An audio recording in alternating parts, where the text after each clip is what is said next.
বিয়ে বাড়ির কাছে যেতেই মনের ভিতরে আলাদা একটা ভয় ঢুকে গেল।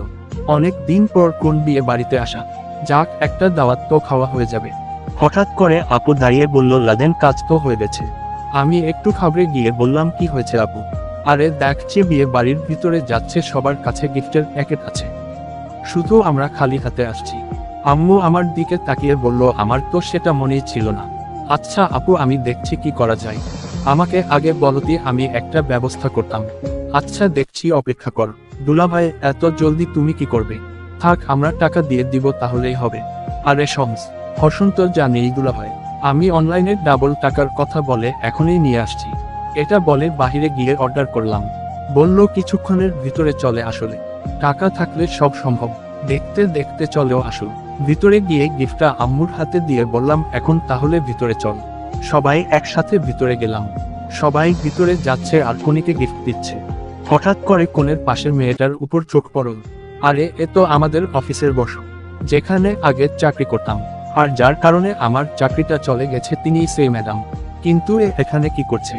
আবার বসের চোখ আমার চোখ পড়তেই উনি আমার দিকে এমন করে তাকিয়ে আছে, মনে হচ্ছে আমি কোনেরিয়ান। এখন তো আমার সত্যি সত্যি ভয় এলো।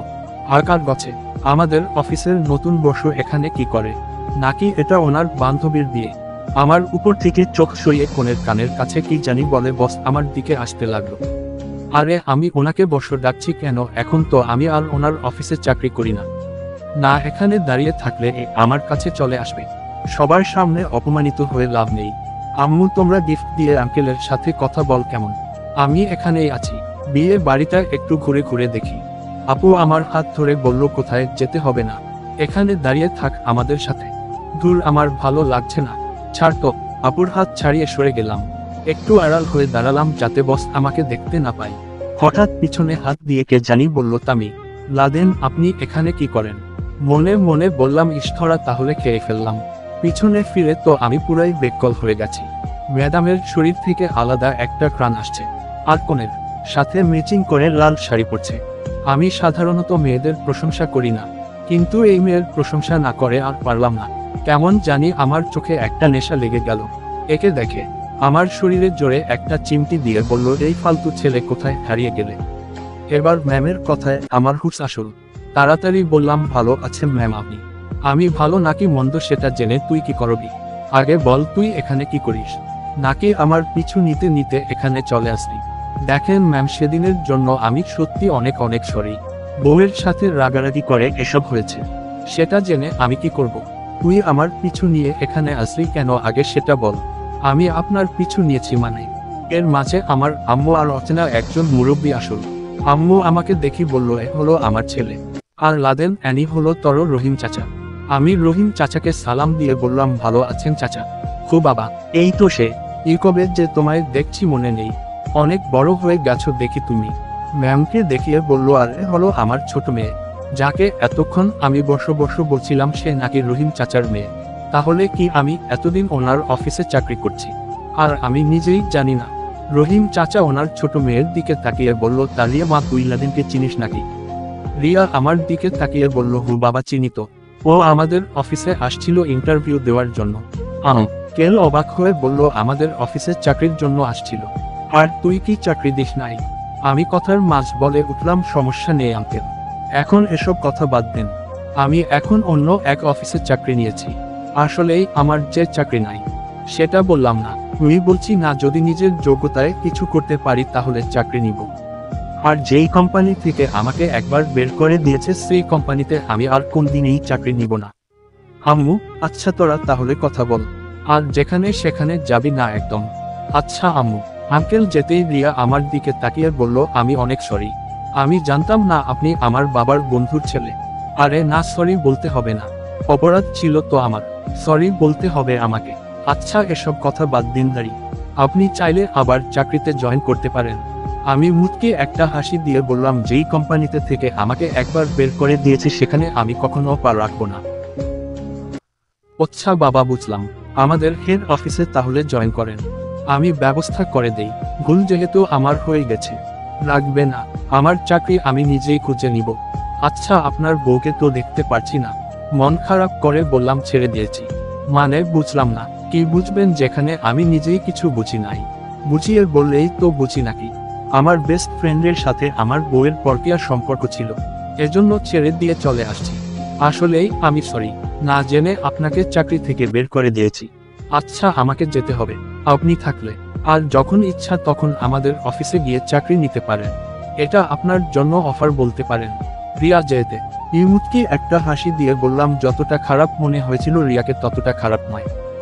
আমি তো ভাবছিলাম ফালতু একটা মেয়ে হবে, কিন্তু না, ওদের অফিসে আবার চাকরি নিব নাকি না কিছুই তো বুঝতেছি না। পিছন থেকে কে জানি বলল লাদেন। পিছনে তাকিয়ে দেখি মিম আর ওর টাকলা হাজবেন্ড। দেখে একেবারে বাবা মেয়ে মনে হচ্ছে ওদের।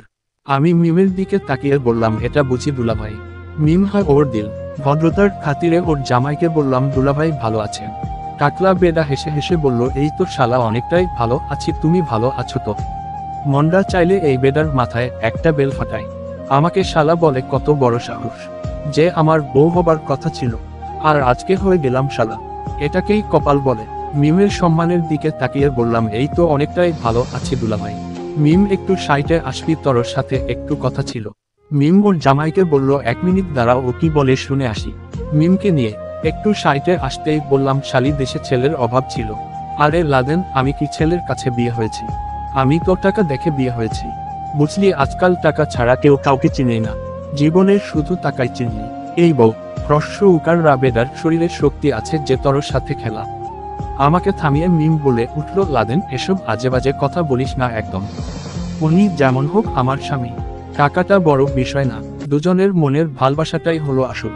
বিশেষ করে উনিয়া মাকে খুব ভালোবাসেন। ওই স্কুল জীবনের তোর মতোই। তুই তো আমাকে ছেড়ে চলে গেলি, একবার খুব নিছত। আবার শুনছি শহরে গিয়ে নতুন নতুন প্রেম করিস। তখন আমার কেমন লাগছিল এগুলো শুনে। আমি মাথা নিচু করে বললাম, সরি মিম, তর একার আমার এসব বলা ঠিক হয় নাই। আসলে ভালোবাসাটাই হলো মেইন। আর তরে এভাবে একা রেখে আমার যাওয়া ঠিক হয় নাই। আরে পাগল, এজন্য মাথা নিচু করতে হয়। বন্ধুত্বের মাঝে নো সরি নো থ্যাঙ্কস। আচ্ছা, তুই একটু তর দুলাভাই রহসঙ্গ দে, আমি আমার বান্ধবীদের সাথে দেখা করে আসি। তুই আমাকে বিপদে ফেলে তুই কই যাস? আরে কিছুটা সময় থাক না। মিমের কথা শুনে আমি ওর জামাইয়ের সাথে টুকটাক কথা বলতে লাগলাম। তবে মিমের কথা সত্যি শালাবু। অরো হলে কি হবে, অনেক ভালো মানুষ। দেখেন, আমি আবার শালা বলছি। তাহলে অ্যানি আমার কাছে কিভাবে ভালো হলেন? হঠাৎ করে মিমের জামাই বলে উঠল, শালাবাবু চল একটু লাল পানি খেয়ে আসি।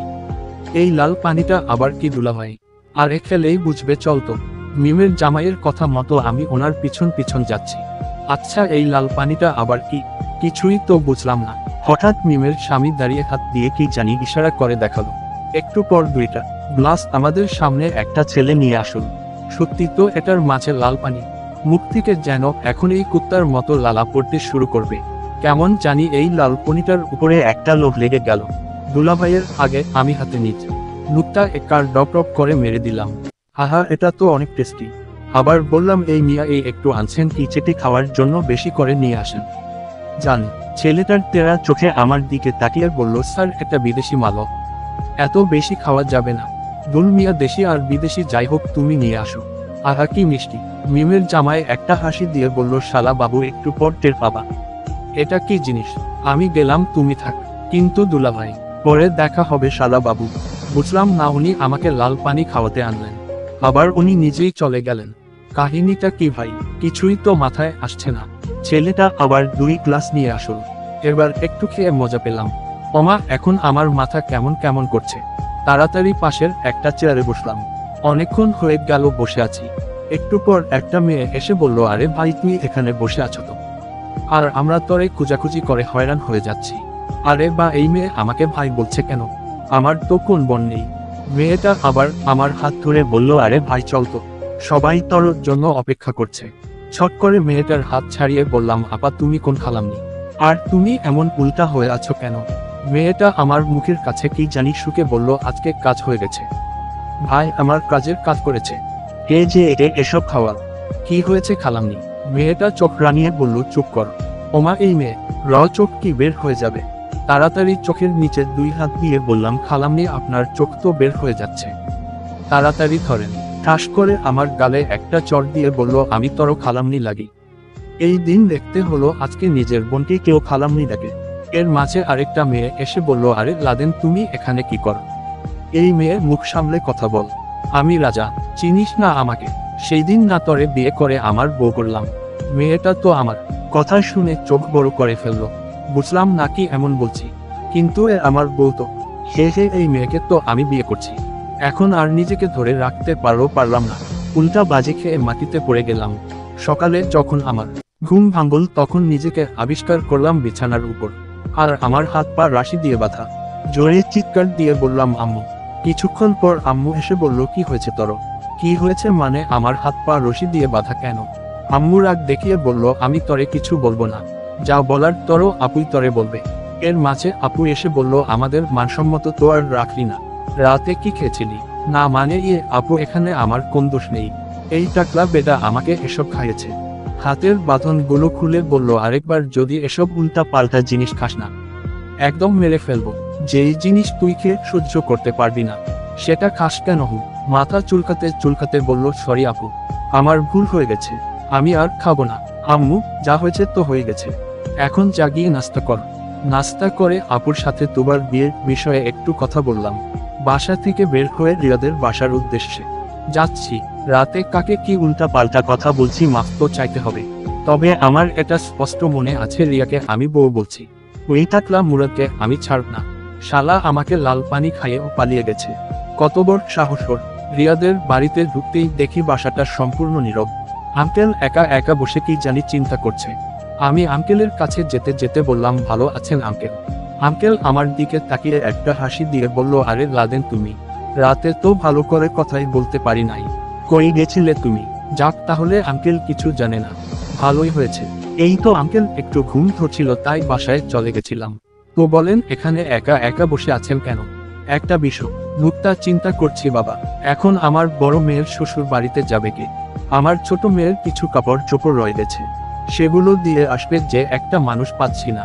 ও লাদেন, এখানে আসছো যেহেতু একটা হেল্প কর না, তুমি গিয়ে একটু দিয়ে আসবে। যাও বাবা, নিজের ঝামেলা সকাল সকাল নিজেই ডেকে আনলাম।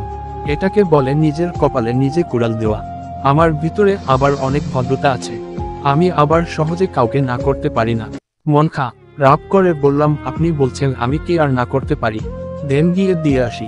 আঙ্কেল আমাকে ধন্যবাদ জানিয়ে বলল, তুমি ছেলেটা সত্যি অনেক ভালো, খুব মানুষের উপকার করলে তো আমি ভালো হবি।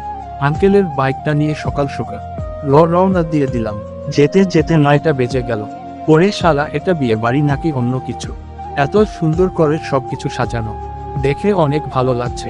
এখন তো আমার ভিতরে যেতে ভয় করছে, কি করব এখন? রিয়ার নম্বর তো আবার আমার কাছে নেই। আস্তে আস্তে হেঁটে বাসার ভিতরে চলে গেলাম। সবাই সবার মতো ব্যস্ত। বিয়ে বাড়ি বলে কথা। একটা ছেলেকে দেখে জিজ্ঞেস করলাম, বউ কোন রুমে আছে? ছেলেটা আমার ব্যাগের দিকে তাকিয়ে বলল, তোমাকে দেখে কেমন কেমন জানি সন্দেহ সন্দেহ লাগছে, মনে হচ্ছে কোথাও থেকে চুরি করে এসেছো তুমি। ছেলেটা এই কথাটা একটু জোরেই বলল, আশেপাশে কয়েকটা ছেলে আমার দিকে চলে আসুন। এবার আমি রাগে বললাম, এই তোমরা আমাকে চিন? আমি কে? আমি বউয়ের ছোট বোনের বয়ফ্রেন্ড।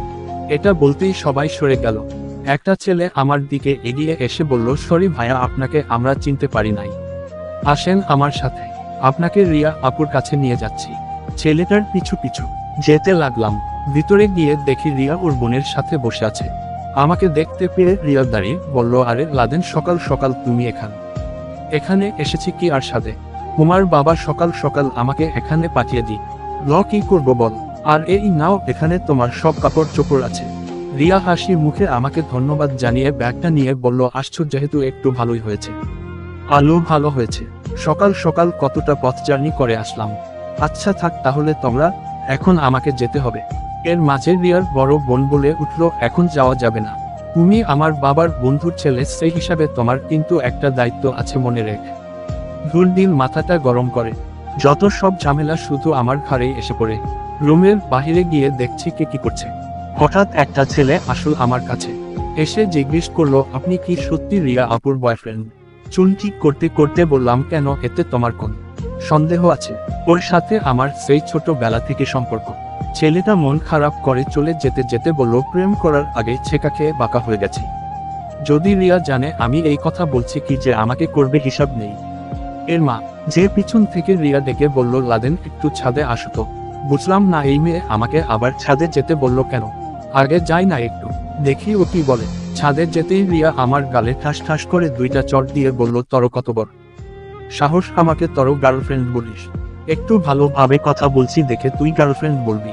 রাতে বললি কারণ তখন তুই মাতাল ছিলি, তাই কিছু বললাম না। কিন্তু এখন যেই ছেলেটা আমাকে প্রপোজ করবে বলছে, আর ওকে আমার অনেকটাই পছন্দ হয়েছে, আর তুই এসে একটা কথা কি জানিস, কাউকে মাথায় নিয়ে নাচতে নেই। তুই এখন এই মুহূর্তে এখান থেকে চলে যাবি, আর কখনো যদি এখানে আসিস না। রিয়ার কথাগুলো শুনে যেন এক মুহূর্তের জন্য আমি হসন্ত আন হারিয়ে ফেললাম। কি বলল রিয়া এসব? আমি তো জাস্ট একটু মজা করার জন্য এসব কথা বলছি, কিন্তু রিয়া এক মুহূর্তের জন্য ছাদে আর দাঁড়াল না। চোখ লাল করে আমার দিকে একবার তাকিয়ে বলে, গেল কুকুরের লেজ কখন সোজা হয় না, সুযোগ পেলেই শুধু খাও খাও করে, তবে সেটা নির্বেগ ভালো পারে। ভাবছিলাম বাবার বন্ধুর ছেলে যেহেতু একটু ভালো করে কথা বলি, কিন্তু এভাবে যে মাথায় উঠে নাচবে সেটা আগে জানতাম না। জানলে আগেই লাথি মেরে বিদায় করে দিতাম। রিয়ার শেষ বলা কথাগুলো শুনে আমার শরীরটা মরিচের মতো জ্বালতে লাগলো। কি বলে গেল রিয়া এসব? আমার তো মাথায় কাজ করছে না। আমি নাকি সুযোগ পেয়ে মাথায় উঠে নাচি? দাঁড়ার সুযোগ একদিন আমারও আসবে। বিয়ে বাড়ি থেকে সরাসরি বের হয়ে গেলাম। আসলেই দোষ একটু আমারও ছিল। আমি কেন আগ বাড়িয়ে কথা বলতে গেলাম? আর রিয়াকে আমি অনেকটাই ভালো মনে করা শুরু করছি, কিন্তু আজকে আমার সাথে কি ব্যবহার করলো। আনমনে বাইক চালাচ্ছি, হঠাৎ রাস্তার মাঝখানে একটা মাইক্রো এসে থাকলো। যদি ব্রেক না করতাম সাথে সাথে আমার উপর দিয়ে চলে যেতাম। শরীরে এক গাদা রাগ নিয়ে বাইক থেকে নেমে জোরে চিৎকার দিয়ে বললাম, মাইক্রো চাল কাটতে আসছেন নাকি মানুষ মারতে? দেখে শুনে গাড়ি চালানো যায় না।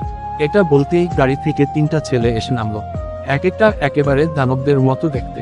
দেখে তো আমার বুকের ভিতরে ভয়ের সৃষ্টি হয়ে গেছে। কারে কি বলে ফেলছো?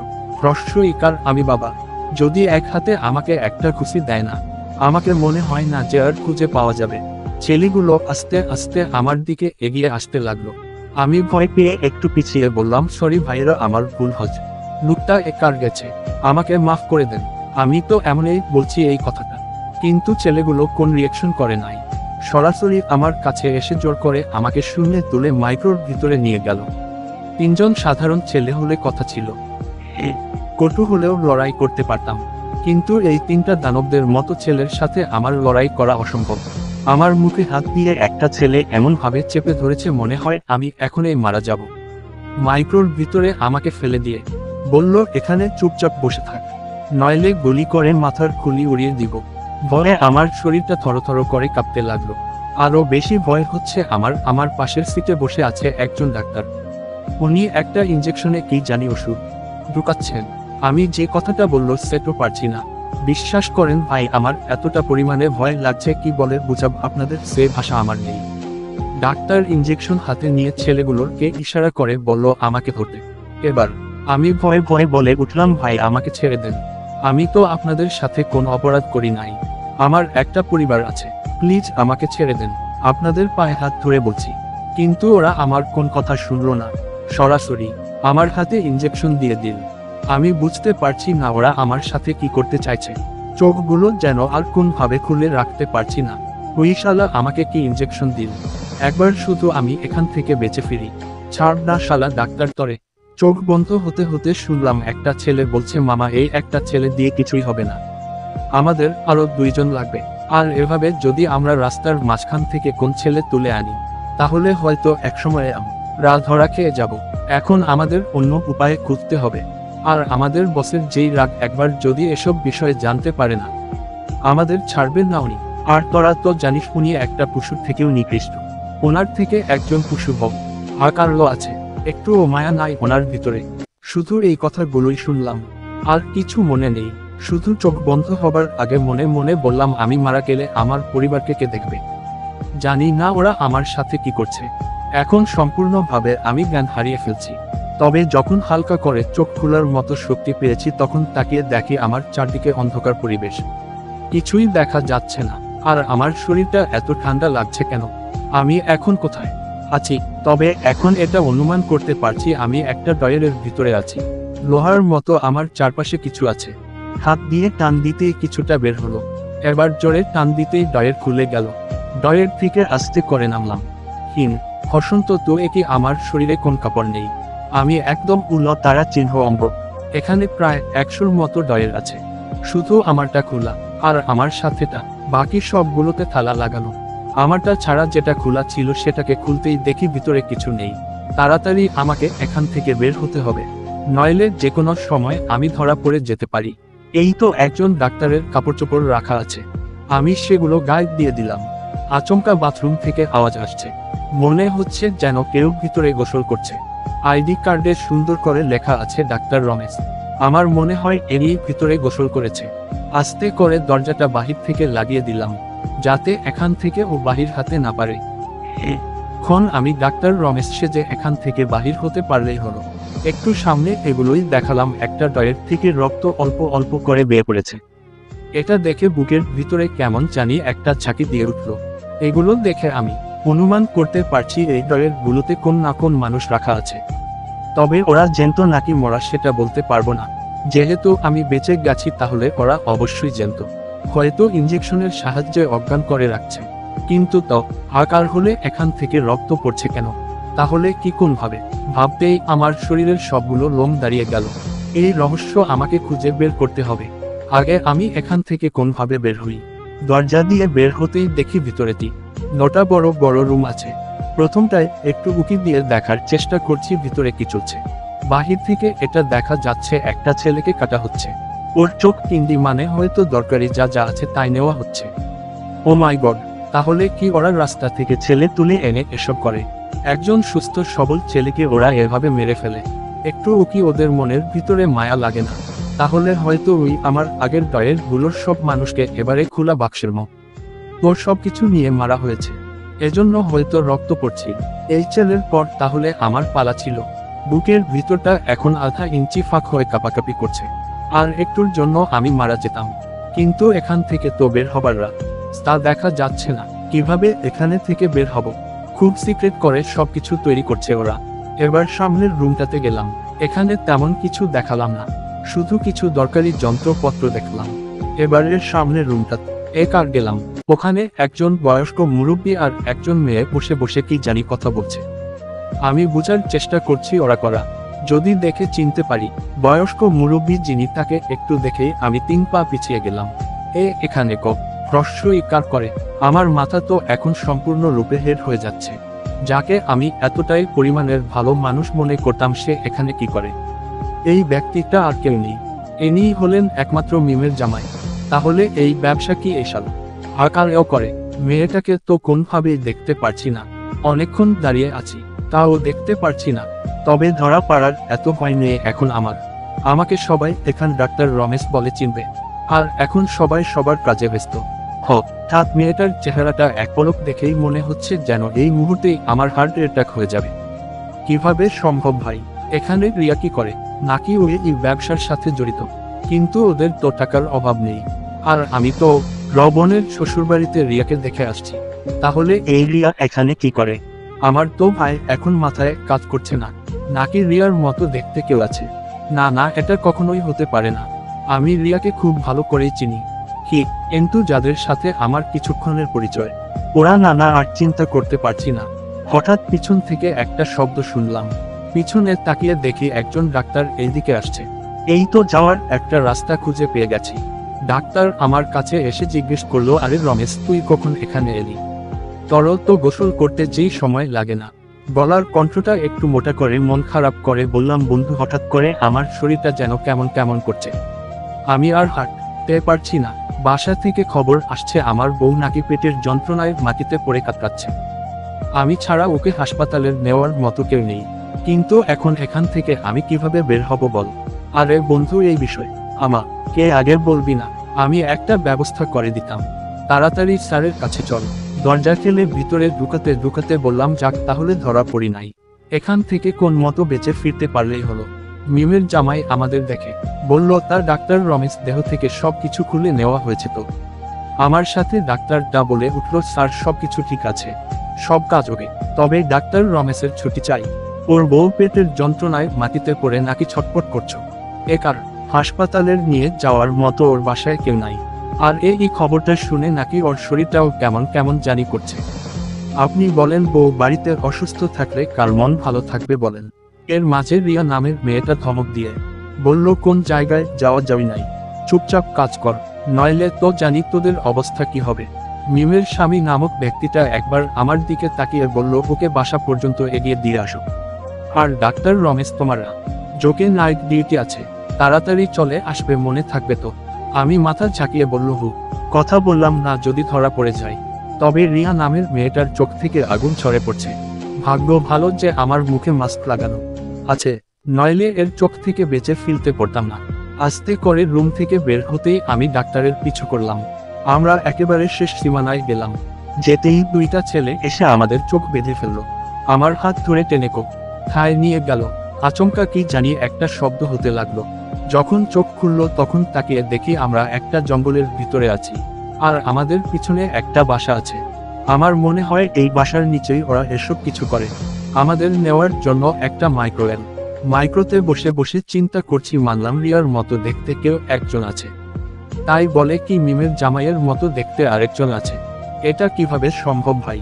একজন হলে না এই কথা বলতে পারতাম, কিন্তু এখানে তো দুইজন, কিভাবে সমস্ত হয়? আর ওদের ভিতরে কি একটুও মায়া দয়া নেই? একজন মানুষকে ওরা কিভাবে নিজ হাত দিয়ে মারতে পারে? আর এসব কিডনি চোখ হাজার হাজার কোটি কোটি টাকায় ওরা বিক্রি করে। আমাকে যে করেই হোক খুব তাড়াতাড়ি এর একটা সমাধান করতে হবে।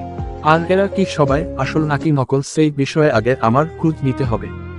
আমি এখানে কত দিনেই বাঁচিলাম, সব আমাকে জানতে হবে। আমার সাথে বসে থাকা ডাক্তার আমাকে সান্ত্বনা দিয়ে বলল, বন্ধু এত চিন্তা করিস না, সব ঠিক হয়ে যাবে দেখিস। একটা বাসার সামনে আমাকে নাকি ডাক্তার বলল, বসকে তো তুই চিনিস, আমার এখন তাড়াতাড়ি যেতে হবে, তুই থাক কেমন, আর ভাবিকে তাড়াতাড়ি হাসপাতালে নিয়ে যা। আমি মাথা ঝাঁকিয়ে বলল, ঠিক আছে। এটা বলতেই ওরা চলে গেল। ভাবলাম এখান থেকে চলে যাব, কিন্তু আমাকে কি যেন একটা টানছে। আমার কারণে এত মানুষের প্রাণ যেতে পারে না, যেহেতু আমি সবকিছু জানি আর নিজ চোখ একার দেখেও আসছি। তাড়াতাড়ি আমাকে কিছু একটা করতে হবে। তাই ভাবলাম যদি রমেশের বউকে বলে কিছু একটা করতে পারি। দরজায় গিয়ে কলিং বেল বাজাতেই সুন্দরী একজন মেয়ে দরজা খুলে আমাকে জড়িয়ে ধরল। হয়তো এটাই রমেশের বউ। শালা টাকা থাকলে কি এত সুন্দর বউ হয়? হয়তো সম্ভব। রমেশের বউকে ছাড়িয়ে মুখ থেকে মাস্ক সরিয়ে বললাম, আমি রমেশ না। মেয়েটা আমাকে দেখে চোখ বড় করে ফেলল, আর ধীরে সুস্থে প্রশ্ন করলো, আপনি কি? আর আমার স্বামীর এই পোশাক কোথায় পেলেন? আমি সরাসরি প্রশ্ন করলাম, তোমার জামাই কিসের চাকরি করে? এটা তুমি ভালো করে জানতো। মেয়েটা স্বাভাবিকভাবেই, ওর দিন না জানার কি আছে হে, ও তো ডাক্তারের চাকরি করে। তাই নাকি? তোমার জামাই ডাক্তারের চাকরি করে? যে একজন মানুষের জীবন নিতে পারে সে কিভাবে ডাক্তার হতে পারে? আপনি কি বলছেন এসব? এত তোতলাতে হবে না। যে একে বিছানায় এক স্বামীর সাথে শুয়ে থাকে সে কি আর জানবে না তার স্বামী কিসের কাজ করে? এটা তো কখনোই হতে পারে না। এই মুহূর্তে মেয়েটার ফোনে কল আসল, আর ফোনটা রিসিভ করে আমার দিকে বড় বড় চোখে তাকিয়ে আছে। আমি এবার বুঝে গেলাম আমি যে ওখান থেকে পালিয়ে আসছি এই খবরটা অলরেডি সবাই হয়তো জেনে গেছে। রমেশের বউ যেই ফুলদানি নিয়ে আমাকে আঘাত করবে অমনে ওকে ধরে বললাম, আমাকে মারবি না। টাকার জন্য তোরা সব করতে পারিস না। ধারা জীবনের উচিত শিক্ষা দিচ্ছি তরে। চুলের মুঠি ধরে বা সা থেকে বের করলাম। ও জোরে চিৎকার দিয়ে বলছে, বাঁচাও বাঁচাও। বুঝলাম তাড়াতাড়ি আমাকে কিছু করতে হবে। এখানেই ওর শরীর থেকে সম্পূর্ণ কাপড় টেনে খুলে ফেললাম। মেয়েটা আমার সাথে জোড়াজোড়ি করছে আর বলছে, আমার রে মন সর্বনাশা করবেন না। আমি মানছি আমি অপরাধ করছি, কিন্তু আমি কোন কথা না শুনে ওর শরীর থেকে সম্পূর্ণ কাপড় খুলে ওরে এনে রাস্তার মাঝখানে ফেলে দিয়ে চিৎকার করে বললাম, হে আমার বউ, আজকের দিনের জন্য তোমাদের কাছে ফ্রি করে দিলাম। যদি কারো মন চাই তো ফ্রিতে সবকিছু করতে পার। এই বাসাটাও ফ্রি আছে, যদি কেউ চাও তো। এটা বলতেই তিনটার ছেলে চলে আসল, আর এসেই চোখের পলকে আমার সামন থেকে রমেশের বউকে তুলে নিয়ে গেল। পিছন থেকো এক আর জোরে বললাম, ভাই ভাইরাল একটা ভিডিও চাই আমি। আমার মুখে মাস্ক থাকার কারণে কেউ চিনতে পারে নাই। ভাবছিলাম ওকে মেরে ফেলবো, কিন্তু আমার পক্ষে মানুষ খুন করা কখনো সম্ভব না। আমি নিজে একজন মানুষ হয়ে আবার অন্য একজনকে কিভাবে হত্যা করতে পারি বলেন? তাড়াতাড়ি এখান থেকে সরে গেলাম, নয়তো আবার যদি কেউ চলে আসে তাহলে ধরা খেয়ে যাব। আমাকে একমাত্র যদি কেউ চিনে থাকে তবে সেটা রমেশের বউ, কিন্তু আজকে ওর অবস্থা অনেক খারাপ হয়ে যাবে। আর আশা করি আমি ধরা পড়ব না। একটা দোকানে গিয়ে বললাম, ভাই 1 মিনিট কথা বলা যাবে? কিছু টাকা আনার ছিল। দোকানদার বলল, ঠিক আছে বলেন। আপুকে হাত দিতেই ধরে বলল, কে বলছেন? আপু আমি। আপু অনেকটাই আগ্রহ নিয়ে জিজ্ঞাসা করলো, ভাই তুই কই? আজ 3 দিন ধরে তুই নিখোঁজ। রিয়ার বাবা সহ আমরা সবাই মিলে তরে খুঁজছি, কিন্তু পাই নাই। তুই কই আছো তো এখন? আজ 3 দিন ধরে আমি নিখোঁজ। আর আমি নিজেই জানি না। অবশ্য জানবো কিভাবে? আমি তো অজ্ঞান ছিলাম। হে আপু, আমি একটু ঢাকায় আসছি একটা ইমার্জেন্সি দরকারে। আপু একটা হেল্প কর না। যেভাবে বলছিস মনে হচ্ছে যেন আমি তোর জন্য আপু না। আচ্ছা সরি। শুন আপু, এই নম্বরে কিছু টাকা দিতে পারবি? আমি এসে তোরে দিয়ে দিব। আমার পকেট মারা হয়েছে। আপু হাসি দিয়ে বলল, আমার কিপটে ভাইয়ের পকেট মারা হয়েছে সেটা আমার কোনভাবেই বিশ্বাস হচ্ছে না। ধুর, এমনই আছি বিপদে, তুই দিবি কি না তা বল। খোঁজ দিচ্ছি। ফোনটা কেটে দেওয়ার 2 মিনিট পরে টাকা এসে গেল। এখন আবার বাড়িতে যেতে হবে। টিকিট কেটে বাসে উঠে গেলাম। বসে বসে চিন্তা করছি, আজকে যা দেখলাম তা কি আসলেই সত্যি, নাকি আমার চোখের দেখা ভুল। কিন্তু চোখে যা দেখছি তা তো আর অবিশ্বাস করতে পারি না। আমার মনে হচ্ছে এসব কিছু আমি একা খুঁজে বের করতে পারবো না। আমার কাউকে দরকার, কিন্তু কাকে আমি এই কথা বলবো? কে বা আমার কথা বিশ্বাস করবে? একা একা এসব কাজ করা কখনোই সম্ভব না। আজকে 3 দিন হয়ে গেল। আমি যদি বলি রিয়া ওর বড় বোনের শ্বশুর বাড়িতে, তাহলে কি ভুল হবে? হয়তো না। সবার আগে আমাকে এই খোঁজ নিতে হবে। রিয়া এই 3 দিন কোথায় ছিল? যদি সত্যি সত্যি এটা রিয়া হয়, আমি ওকে ছাড়ব না, কোন দিনেই না। রমেশের বউয়ের থেকেও ওকে আরো বড় শাস্তি দিব। ওরা কিভাবে পারে মানুষের জীবন নিয়ে খেলতে?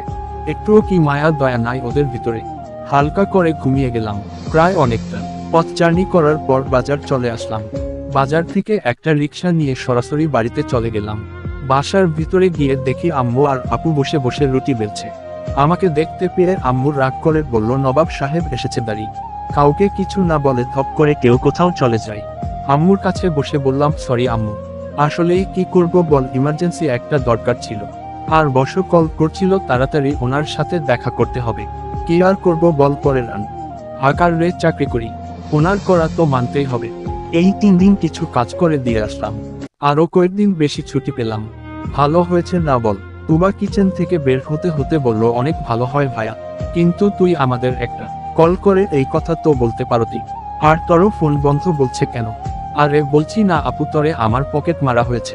তুই তুবা আর আম্মুকে বলিস নাই কেন? আচ্ছা আগে গোসল করে আসি, শরীরটা অনেক গরম হয়ে গেছে। আপু আস্তে করে বলল, সেদিনের মতো কথা বলে, এত দেরি করিস না। পিছন থেকে আম্মু বলল, আরেকবার যদি ওই মিমের সাথে তরে দেখি না, পা ভেঙে গাছে ঝুলিয়ে রাখবো। এটা মনে রাখিস। মিমদের পুকুরে নেমে মনের সুখে গোসল করছি। হঠাৎ কে জানি বলল, কে রে এভাবে পুকুরে নেমে গোসল করে? মাথা উপরে তুলে দেখি মিম। আমি হাসি দিয়ে বললাম, কেন আমি মারবি নাকি? শালা তুই কথা বলিস না। কই গেছিলি হঠাৎ করহু? ভাবছিলাম তোর সাথে একটু ঘোরাঘুরি করবো দাঁড়ি, কিন্তু তোর আর কোন খবর নেই। আমার সাথে এত ঘোরাঘুরি করা লাগবে না। আমি বিবাহিত মেয়েদের থেকে দূরে থাকতে পছন্দ করি। আচ্ছা মিম, একটা কথা তোর কাছ থেকে জানার ছিল। খুব বল, তোর জামাই কোথায়? আরে ওর খবর কি আর পাও? নুক্তা আকার যাই। তুই বিয়ের দিনেই চলে গেছে, তোর সাথে কথা হলো না, এরপরেই চলে গেছে। আচ্ছা তোর হাজবেন্ড কিসের ব্যবসা করে কিছু জানিস তুই? এগুলো শুনে তুই কি করবি? আরে বল না, তাহলে উঠে উঠে আয়, এক জায়গায় বসে এসব কথা বলি। আর তোর যদি চাকরির দরকার হয় আমাকে বলতে পারিস। মনে মনে বললাম, তোর জামাইয়ের মতো আমি পশুর চাকরি করতে চাই না। শালা পশুর চাইতেও আরো নিকৃষ্ট। যদি ওকে একবার আমি হাতের কাছে পাই না, তখন দেখিস আমি কি করি। এই শালা পানিতে দাঁড়িয়ে কি চিন্তা করিস, উপরে আই। এখনো আমার গোসল হয় নাই। এখন বল, তোর স্বামী কিসের ব্যবসা করে? এত পাগল হলি কেন? বলবো নে। আজকে বিকালে চলে কোথায় গিয়ে ঘুরে আসি। আর এসব কোথাও বলা হয়ে গেল। আচ্ছা ঠিক আছে। আর লাদেন, তুই এই 3 দিন কোথায় ছিলি রে? এই তো মিম, একটু অফিসের দরকারি কাজে গিয়েছিলাম। কিছু কাজ ছিল হাতে দাঁড়ি, সেগুলো করে রেখে আসছি। হঠাৎ পুকুরের পাড়ে এসে তুবা বলল, ভাইয়া রিয়া আপু আমাদের বাসায় আসছে, তোমাকে তাড়াতাড়ি যেতে বলছে। এবার জেনে আমার ভয়টা আরো বেড়ে গেল। তাহলে কি এর পিছনে রিয়াও আছে? আর ও কি কোন ভাবে জেনে গেছে যে আমি পালিয়ে চলে আসছি? যদি একবার জেনে যায়, ওরা আমার পরিবারকে কিছুতেই ছাড়বে না। আগে গিয়ে দেখি কোনভাবে ওর মনে সন্দেহ জাগানো যাবে না যে পালিয়ে আসা ব্যক্তিটা আমি। মিম একটু জোরে বলে উঠল, এ রিয়া সকাল সকাল আবার তোদের বাসায় কেন? নাকি তোরে দিয়ে কোন দরকার আছে? হতেও পারে। আচ্ছা মিম তুই থাক, বিকালে তোর সাথে কথা হবে কেমন? আচ্ছা যা। পুকুর থেকে উঠে কাপড় পরে বাসার উদ্দেশ্যে রওনা দিলাম। বাড়িতে গিয়ে দেখি